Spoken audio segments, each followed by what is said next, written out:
There are times where, as a Muslim company, I choose not to do work with businesses or companies that are against or contrary to some of my belief systems.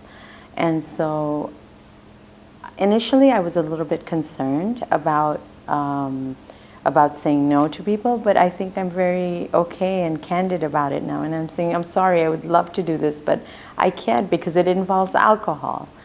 So I'm going to have to pass. And people appreciate that. I'm being honest, and I think that's what everybody wants.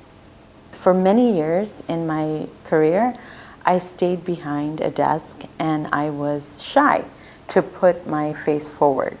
You couldn't find any photos of me on the internet, and I rarely went out to meet clients. I would avoid going to events, literally.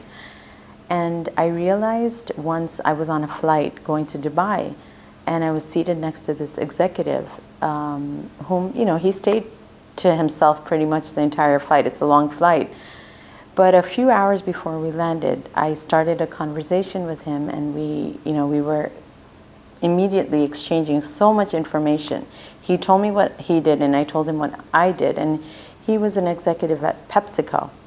And he spoke about how amazing their CEO is and how her principles have really been a factor in the success of PepsiCo.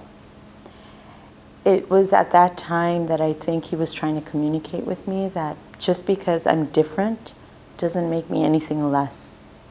I can be who I am, and my principles are really what makes me who I am, and not my outward not my outward appearance.